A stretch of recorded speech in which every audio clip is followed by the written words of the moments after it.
Meditation. What is the first thing that comes to your mind when you hear the word meditation? Unfortunately, many people think it's that thing that weird people do as they burn incense and sit cross-legged on the floor with the palms of their hands facing up as they chant. But actually, meditation is simply focused concentration. In terms of a stress management technique, you could go a step further and say it's mental exercises that affect the body, or you could say it's a mind-cleansing technique. The main purpose of meditation is to gain control over your attention. Meditation is the oldest of the relaxation techniques, and every relaxation technique involves some aspect of meditating or focusing your attention. Meditation Continuum.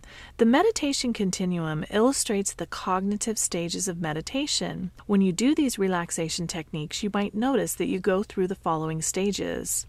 Meditation begins, you'll listen to my voice as I give you directions, but after so many minutes, boredom sets in. Your mind is capable of thinking much faster than the speed at which I'm going to speak as I take you through these relaxation techniques. So your mind gets bored, which means that you'll start to have distracting thoughts. You might think of other things like what you're going to do after you listen to this lecture, or what you need to pick up at the grocery store, or whatever. If you can just keep going, keep gently bringing your thoughts back to my voice and concentrating on the instructions I'm giving you, you'll experience deep relaxation. So you're almost there if you can just get past the distracting thoughts. It's okay to have distracting thoughts. It's part of the meditation continuum, but it's important to keep trying to bring your thoughts back to my voice, because if you can stay with me, you'll reach deep relaxation. If your mind wanders, use the word no to discontinue the free association. At first, repeating this might seem monotonous, but with time, it will become the perfect vehicle to clear your mind of mental clutter. After being in the deep relaxation phase for a while, you might experience what's called detached observation. This is when you kind of feel like an observer. You're observing what's happening. You're in a very relaxed, passive state. Superconsciousness also refers to enlightenment and is when thoughts come to your mind that might give you insight into a particular situation. Your mind is completely receptive and open. I would love it if you're able to get to the superconsciousness stage by the end of this class,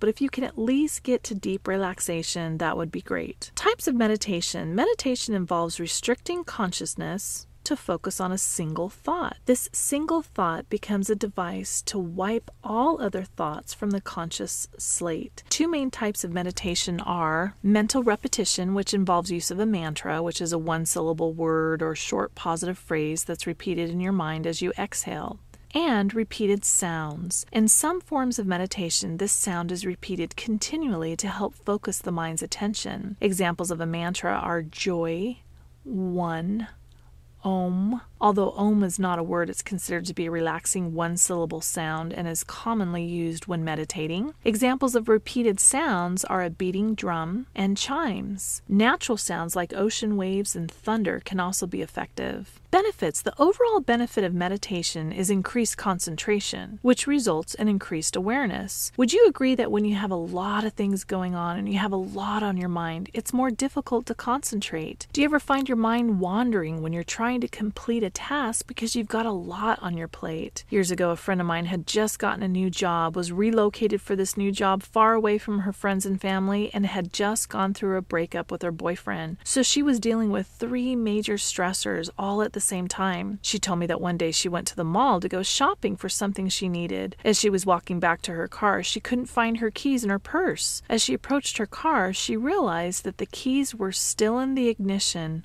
with the car still running. Check out some of these true stories from former students that illustrate how stress can cause one to be absent-minded. My mom was under a lot of stress when I was younger, dealing with 2 young children and a substance-abusing husband. One day when she went to take us to school, she was so busy making sure we were ready that she forgot to put her shirt on and walked to the car in her bra. During one quarter, I was so stressed out about studying for finals that my mom suggested I do some housework to get my mind off of it. I decided to take her advice and began polishing the furniture. But my mind was still stuck on finals. I was so stressed I put the furniture polish in the fridge. I was in a rush to take my son to a dentist appointment and was carrying a ton of stuff to my car. I dropped everything and quickly placed my phone on the roof of my car. I took off in a rush, and the next thing I know, my son is asking, "Mommy, what was that black thing flying in the air?" Of course, it was my phone flying into an intersection. I was on the phone with a friend who was stressed about work, running late, and finals. While she was talking with me on her cell phone, she freaked out and asked, "Where's my phone?" own. So our thought processes, which translates into behavior, are definitely affected when we're under a lot of stress. In addition to being able to concentrate better, meditating on a regular and consistent basis has been shown to have several psychological and physiological benefits. Psychological benefits, some of the psychological benefits associated with meditation are decreased anxiety, decreased fears and phobias, decreased alcohol and drug use, increased internal locus of control, increased feelings of self-worth, and increased feelings of general euphoria. The American Heart Association now advocates meditation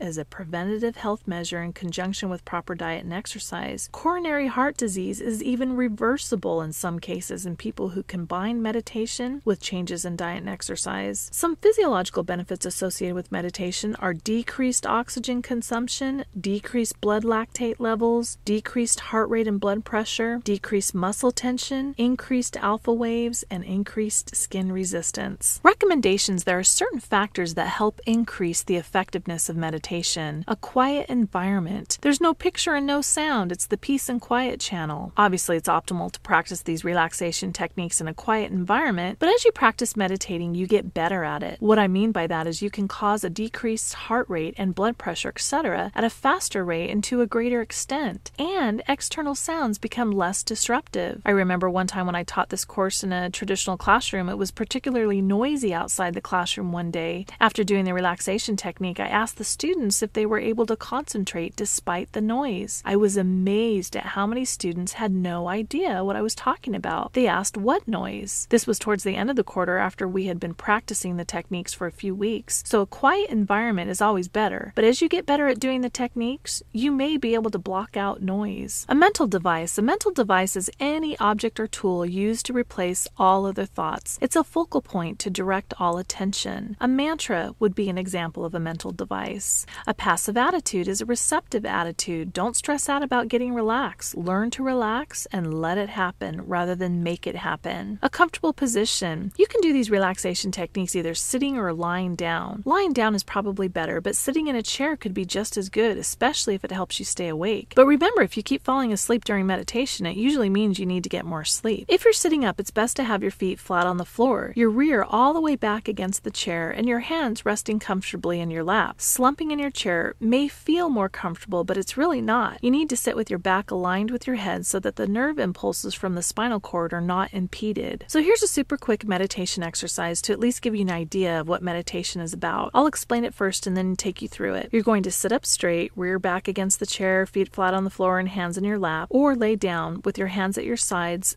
or resting on your body. For this one, you really need to close your eyes. For the diaphragmatic breathing, it wasn't as important that you close your eyes, but for this one, it's especially important. Choose a mantra, any positive word or phrase. If you choose a phrase, it needs to be super short, preferably no more than 3 words. To get in a relaxed state, take 3 deep, slow abdominal breaths where your belly expands, and then repeat the mantra each time you exhale. Okay, here we go. Sit up straight or lay down and close your eyes.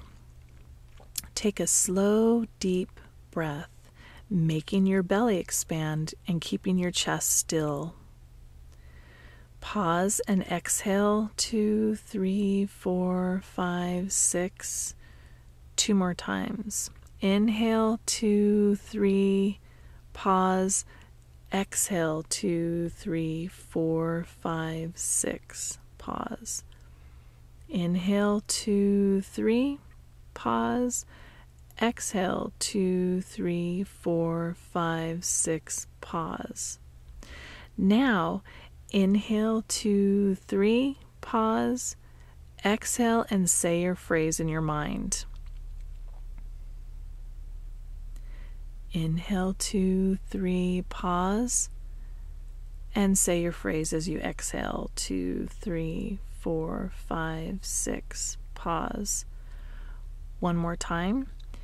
Inhale 2, 3, pause, and exhale, say your phrase 2, 3, 4, 5, 6, pause.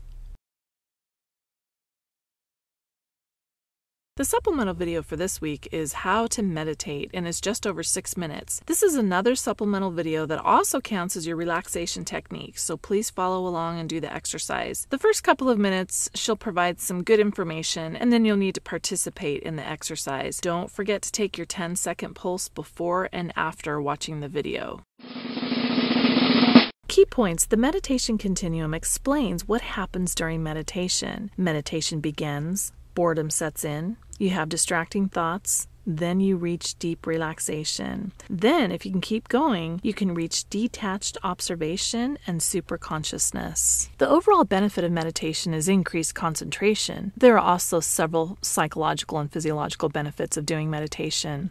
A quiet environment, use of a mental device, a passive attitude, and a comfortable position may increase the effectiveness of meditation. And that's it for this lecture.